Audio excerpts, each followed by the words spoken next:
And I want to welcome our special guest this week, Mykel. Hey, How's it thanks going, for Ian? having me. Good, good. Hey, you're welcome. All right, so I really want to have you on the show. You really have a great story, and I just want to just talk to you a little bit about it and who you are, and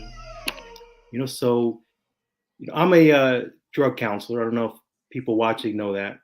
I help people that are dealing with drug addiction, alcoholism. I've been doing this for over a decade, I really enjoy trying to, help people get through some of the toughest times in their life. Yep, So, yep. your issue was what? Alcohol Alcohol. only. Never really. I've tried marijuana, but it was not Yeah. my thing. I did it like once. It was awful. Yeah. I So, told a little bit about that story last week for me. So, yeah, yeah. So, but no alcohol. And interestingly enough, it was. I didn't really. I didn't even touch it really until I was 20 because my dad was an alcoholic, and I always, growing up, was like, well, I'm not going to do that because I don't want to do that. I don't want to be right. like that, right? So even through college, I didn't do it that much. It wasn't really my thing. Um, Interestingly, it wasn't until it got real bad when my dad passed away. That's actually like that was the sort of the moment that I can look at and think, well, that's when it really, that was the catalyst, right? Before that, it was still social ish, Right. as social as it can be in your early 20s, right? So, but from after he passed away, it was when he passed away from complications of smoking and drinking and just a hard life in general. But after that, it just slowly spiraled out of control until I decided to quit. Almost 4 years ago, 3.5 years ago now. Well, that's great. Actually, it's funny. I really didn't do much when I was younger either, and then probably around my mid 20, early to mid 20s. But after college, for me too, was more my partying days, and I think for me it was after my grandfather passed away. But that was Right. a It seems like a lot of people I talk to, there's always there's something. There's a moment, there's a time that you can look back and think, okay, that's when it started. That's when it got bad. That's when it got out of control or something. I try to tell people that people are not using drugs for no reason. If whenever I get a client that says, "Oh, I just use it to party. It's just fun." So, well, if that's the only way you could have fun, then wouldn't everybody get high? I mean, there's got to be another reason. Who And I would say, yeah, maybe there's a couple people out there that maybe that was the only reason. I don't think I've personally worked with anyone like that, but I'll say maybe that's out there. But when you really get to the brass tacks of the situation, like you said, everybody has a moment that led them down that road. I remember doing a group when I was working in New York, and I did a timeline, and I had people put the biggest moments in their life on a timeline. That's all they had to do, and for the most part, everyone, and this is at a residential program in New York, everybody had put all these big negative moments on their timeline and these really rough things. I said, isn't that interesting that everybody in here likes to get high and everybody in here has been through some awful shit? Maybe it's not just about having fun. Maybe you're trying to press down some feelings about something. hmm And yeah, I mean, it's definitely not easy to get to the root of the problem, but getting past that denial, no matter what the problem is in life, is the first step. No, you're right. As far as looking to go into recovery is what you're saying. Uh, Yeah, is that or what you just mean? being able to fix any recovery or just really any problem in life. If you're in Yeah. denial, you can't fix Well, it. for me, what happened was, like I said, it was my dad passed away, and then that was sort of like the trigger. Um, but then it was so it turned into, instead of every weekend, it was every night, and then because you're drinking, now you're making bad decisions, right? So you're doing things that you're probably regretful of, whether it be a small thing or ultimately it ends up being a large thing. But you start making bad decisions. So then you start compounding it by drinking more to try to suppress or whatever bad decision you made, right? You're like, well, I'll just forget about it by throwing a few back, and then I don't have to worry about that until tomorrow. Um, it's sort of it's that mentality that got me through that kept me going. It was, well, I'll just deal with that tomorrow, right?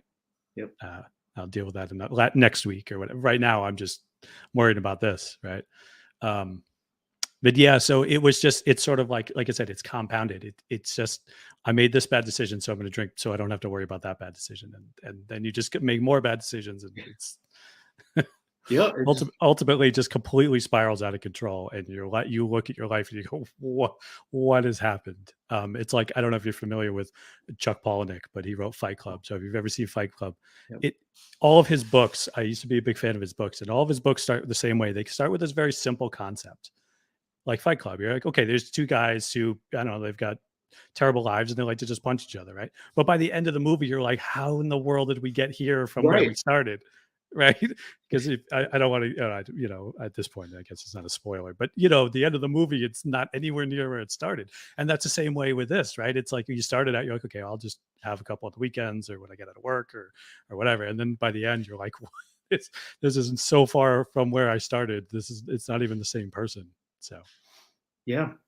A little bit off topic, but did you see in China they changed the ending to Fight Club no, why?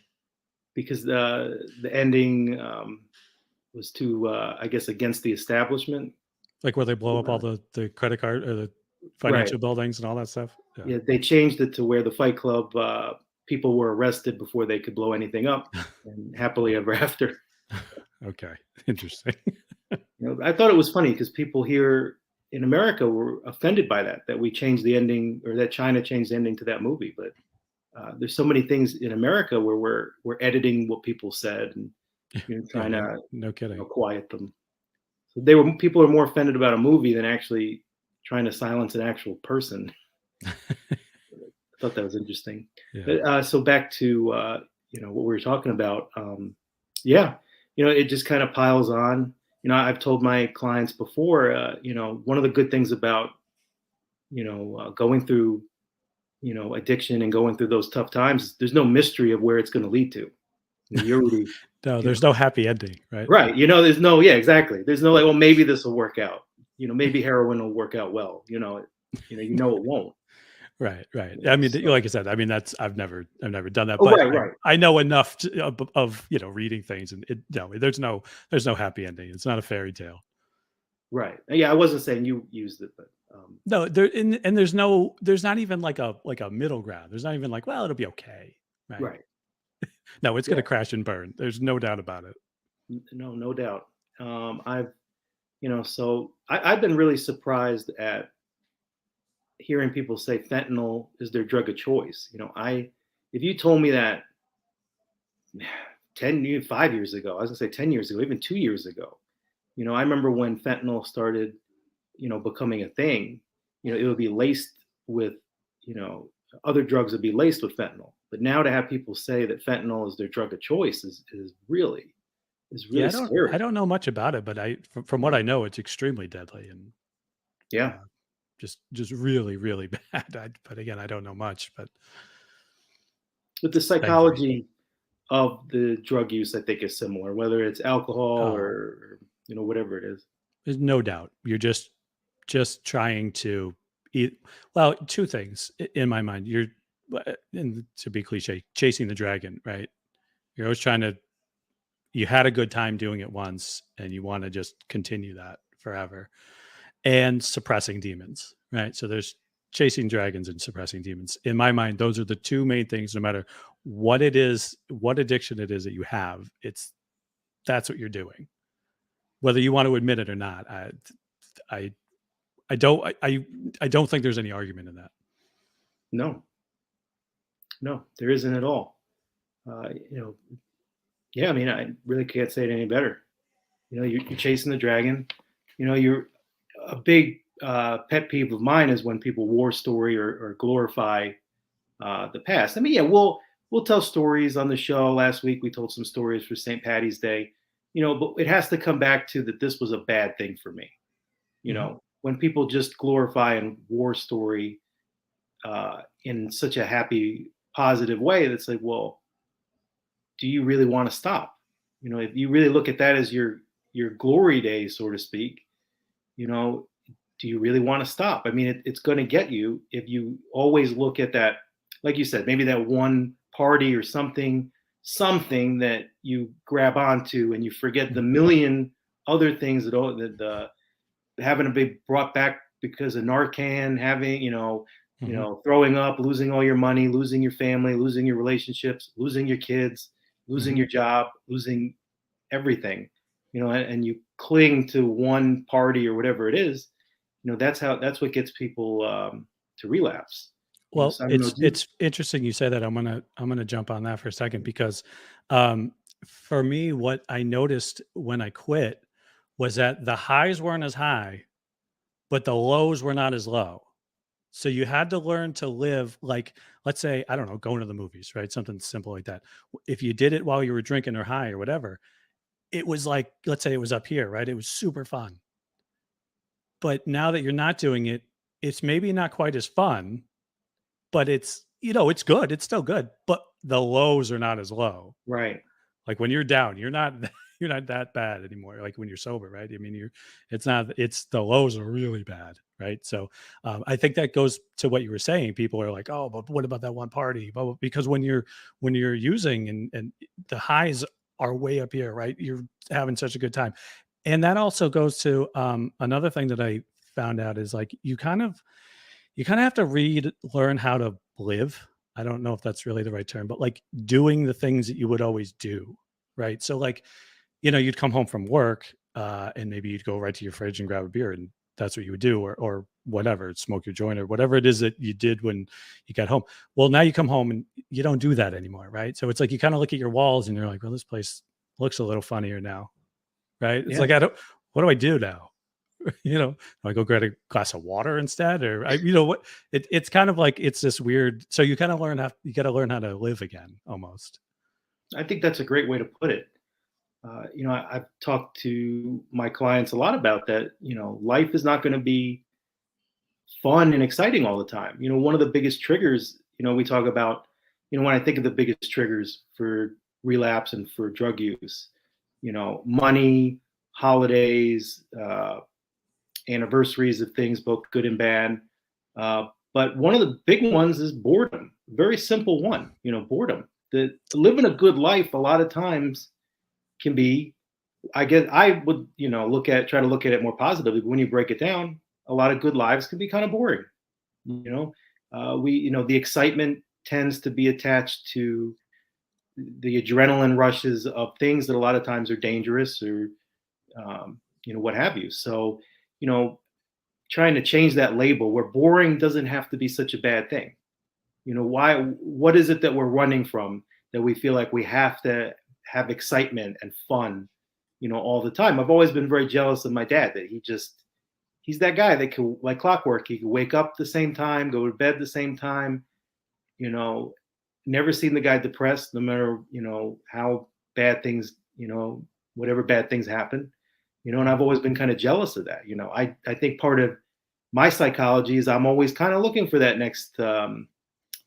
the next thrill. I just try to find it in a way that's not going to kill me, like doing um, this show.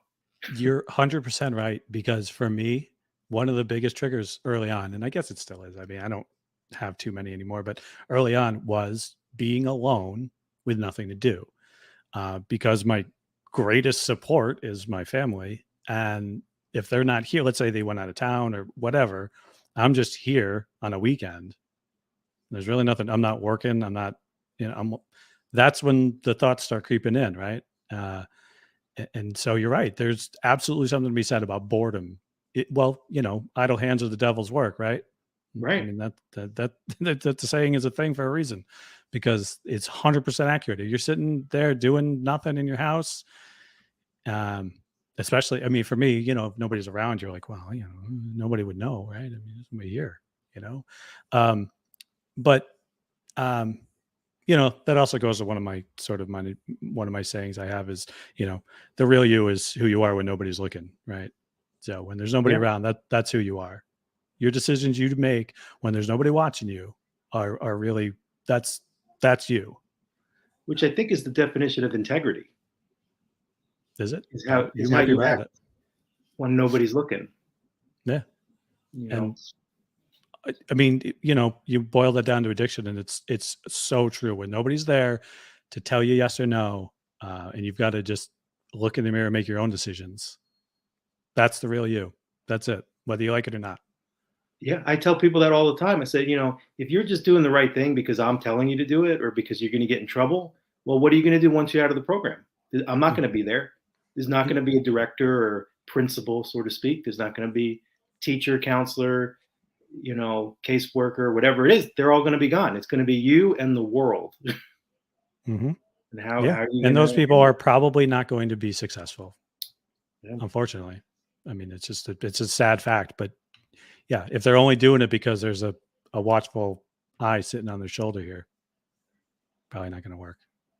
I think people in general, we have to, well, we don't have to do anything. People can do what they want to do, but it might not work out so well. I think if we want to have a better world, people have to do things because it's the right thing, not because they're going to get a reward or a punishment, but do it because it's right. Because when you do the right thing, you're not going to get a reward most of the time. But if we just do things based on when we're going to get money or get something we want, or vice versa, if we just do things because we're going to have a punishment, well, basically, we're no better than a toddler. I was just about to say that's sort of how you treat kids growing up, right? I mean, it's sort of that's how you incentivize them. But at some point, you transition into, well, you're just doing this because it's the right thing to do. You're not doing it because I'm going to buy you something at the dollar store, or whatever. Right. Now I think it's Five Below, but yeah. Oh, wow. Yeah. We show our age when when a dollar actually bought anything. Yeah, right. I know. Another thing too is I try and I always try to it's funny. A lot of times clients will thank me or say that they can't believe that because I was never actually in recovery. I mean, I had my partying days. I never understood this whole thing of a normie. Have you heard this word normie versus someone in addiction? I've heard it, but I'm not sure I know in the context that you're going to use it. Right. Well, a normie, I guess somebody that's not an addict that didn't use versus somebody who's in addiction. I never actually heard that term until I came to Florida. Is that what they call you? They don't really call me. They call me John. I don't think they really call me anything because I'm upfront with them. I say I'm not going to try to, pretend that, I know what using heroin's like. I'm not going to pretend I know everything of what you went through, but I'm not. I've been through some shit too. I mean, my life has not been perfect. So I try to. This printer is going off and it's driving me nuts. But I try not to. I just try to be honest with them. And so I don't think they label me in that way. I think it's important for people not to put each other in these groups, because everyone I think just wants to be understood, and that's really what it comes down to. Well, somebody doesn't have to go through everything that you went through in your life to understand, you as a person, and a lot of times if someone doesn't understand, maybe that's not such a bad thing. A lot of times they want to date or hang out with people that also use, but maybe your future husband or wife or your dream job is going to be somebody that never used any drugs, So I think it's important for people not to label each other and also not even label drug addicts. Because I think a lot of people in America are addicts too, but they're not drug addicts. Maybe they're phone addicts, they're scrolling addicts, they're food addicts, they're addicted to gambling, addicted to sex. People are addicted to a lot of things. So drug addicts are not the special group. I think we are a country of addicts. No doubt. Whatever gives you that dopamine hit, right? Yeah, that's really what it comes down to is dopamine. Like if you break it down, everybody's. I mean, that's exactly it. When you break it down, everybody's trying to get that dopamine rush. It's just they're getting it from a different place. And then some people's brain chemistry is just naturally. They naturally have enough dopamine no matter what they do. And we all hate them for that. Sounds like your dad does. No, I think they give you break. Yeah, I think he's one of them. Yeah. So, well, man, I mean, it really was a pleasure having you on the show. Is there anything else you want to, to say? No, but, I appreciate you having me. I don't mind talking about my story. So, you know, if you ever want to have me back on about something more specific or, you know, whatever, just let me know and I'll be happy to jump in here and talk about whatever. Yeah, I really hope to have you on as a regular correspondent. Yep. All Sounds right. good. All right, man. Well, right, that's our show for this week. My new show, which is now titled Tough Tackle with John Leo. All right. Have a great week, everyone.